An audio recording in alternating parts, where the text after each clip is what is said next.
Take a look at the BMW model range these days and you'll find up to 35 separate models. Count them. There's the 1 Series, 2 Series, 3 Series, 4 Series, 5 Series, 6 Series, 7 Series, 8 Series, X1, X2, X3, X4, X5, X6, X7, Z4, i3 and i8.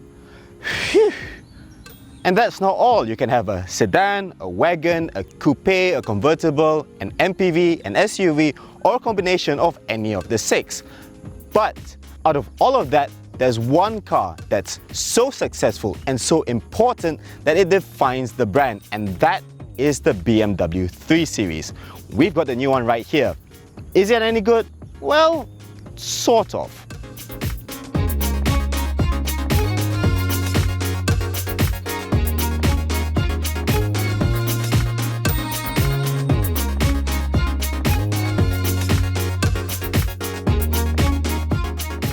This is the G20 BMW 330i, yours from 328,800 ringgit in this fully imported form. Local assembly will come later on, possibly with other models, but for now, this is the only 3 Series you can get.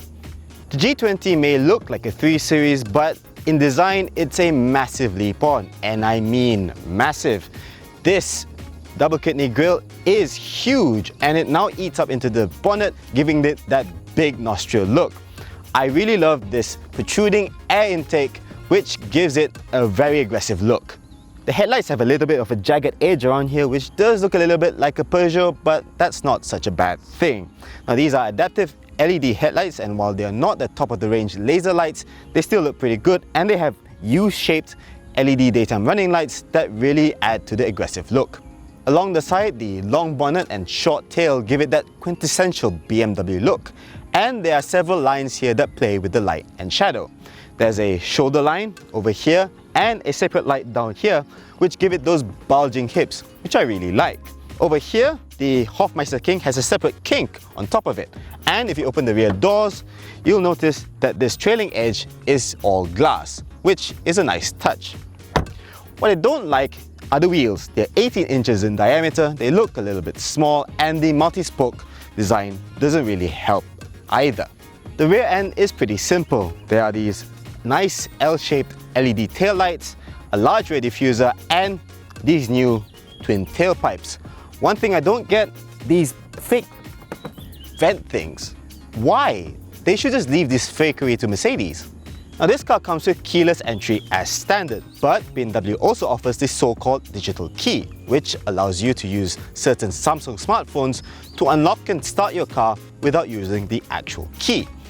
Now, if you don't have a Samsung smartphone, don't worry, because there's also a separate key card that does the same thing. After that, you can slot your key card into the wireless charging tray. Yes, there's now wireless charging on the 3 Series, and then you can start your car.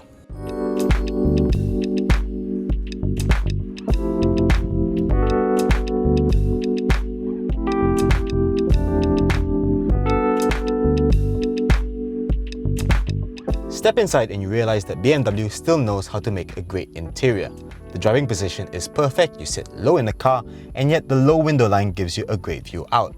Also, the steering wheel comes close to you, all the controls are clustered where you need them to be, and because the aircon controls are up here now, it makes it very easy for you to control the temperature and fan speed. Now, just like the outside, the interior of the 3 Series has taken a big step forward, and that's a good thing, as the F30 wasn't exactly the best in this area. Now, this geometric design over here is pretty cool, and there's some nice silvery touches around the air vents and so on. And there are now 2 big displays. The instrument cluster with its reverse direction rev counter and a big map display in the middle is now fully digital, and it measures 12.3 inches across, and the center display is now a touchscreen and it measures 10.25 inches. Now this car comes with BMW's new 7th generation iDrive system, which has a home screen with larger tiles that you can customize. Say, for example, you want to have your trip computer over here. You just select driving information and there you have it. Pretty easy, isn't it? This car also gets the new intelligent personal assistant, which you can activate by saying, "Hey BMW." Now you can control your media, your navigation, and even your climate control, and it works a little bit better than the one in the Mercedes A-Class, at least here in Malaysia. And it's also more logical. So, for example, you tell the system that you're feeling cold. Instead of adjusting the temperature by 1 degree increments, it will actually ask you for the right temperature.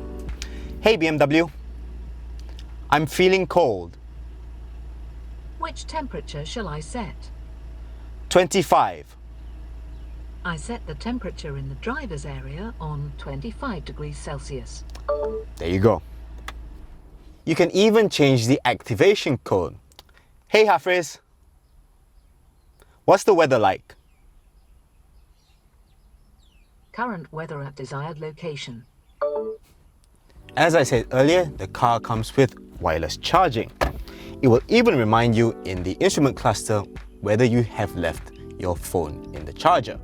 Unfortunately, there's no Apple CarPlay, which is kind of lame. As for the rest of the cabin, it's solidly built. Everything from the way the door closes to the operation of the switchgear feel much tighter than they are in the F30. The materials, however, they're not so great. There are a few soft touch plastics here and here, but everything else is made from hard, scratchy plastic, including here, where your knees will rest. Not good. The rear of the car is pretty spacious, but then, as it should be, this car is 76mm longer and 16mm wider. This is a big car and it really feels it. There's plenty of legroom. Headroom is a little bit tight, but more than enough, and you can finally fit 3 adults at the rear despite this tall center tunnel. You also get 3-zone climate control with separate temperature controls for the rear, as well as 2 USB-C ports. Now, unlike the Mercedes C-Class, this car does not have a powered boot lid, but it does have a hands-free opening function. Once open, you now have 480 litres of boot space, which is the same as before. But a new partitioning system means that there is now an additional 36 litres of storage space under here and here. And for the first time in the 3 Series, there's now folding seats. And now we come to safety, and there's one big problem. This car does not come with autonomous emergency braking of any kind. This car will park itself. It will even reverse itself, remembering the past 50 meters from which it came.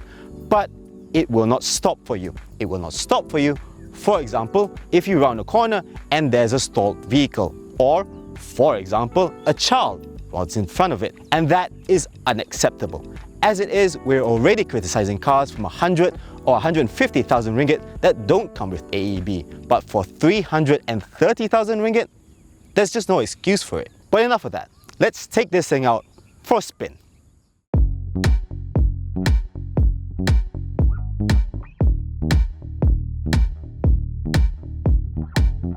As before, the 330i is powered by a 2-litre turbocharged 4-cylinder petrol engine, now making 6 more horsepower and 50 more Newton meters of torque, bringing the total up to 258 horsepower and 400 Newton meters of torque. Just like any modern BMW turbo engine, this is a sweet motor. It's creamy smooth, it responds quickly with very little turbo lag, and when you put it into sport mode, it gives a very nice noise. And like the engine, the ZF 8-speed automatic transmission is faultless. It responds quickly and cleanly to your throttle inputs, and when you put it into Sport or Sport Plus modes, the gear shifts are lightning fast, matching those of dual clutch transmissions, all the while remaining perfectly seamless in its operation. Now, the new 3 Series rides on the same platform as the 5 Series.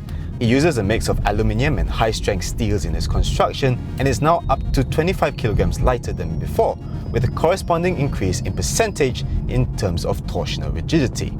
Plus, with an acoustic glass windscreen, there's now a marked reduction in wind noise, although there's still a little bit of tire roar at high speeds. One big change is the introduction of lift-related dampers. Now, these are passive dampers, but they have structures within them that control the movement at the extremes of wheel travel, so the suspension can be stiffer whilst maintaining a level of compliance. The first thing you notice when you drive the car is just how firm everything is. It's not uncomfortable, but it does sort of fidget about when you're going over a rough road.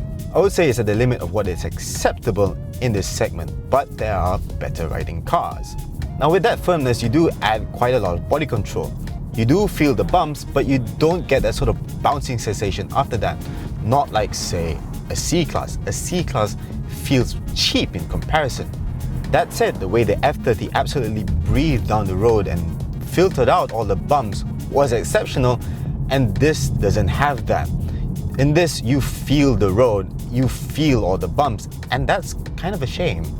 Now this seems like a deliberate strategy from BMW to make this car feel sportier and more dynamic.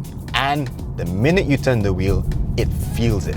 The steering is pin sharp. There's none of that on-center vagueness that you had in the F30. You turn the wheel and the car just follows, and follow it will, because it's very well tied down. The car corners flat and it remains unfazed by mid-corner bumps, and there's plenty of grip. This is an enjoyable car to drive.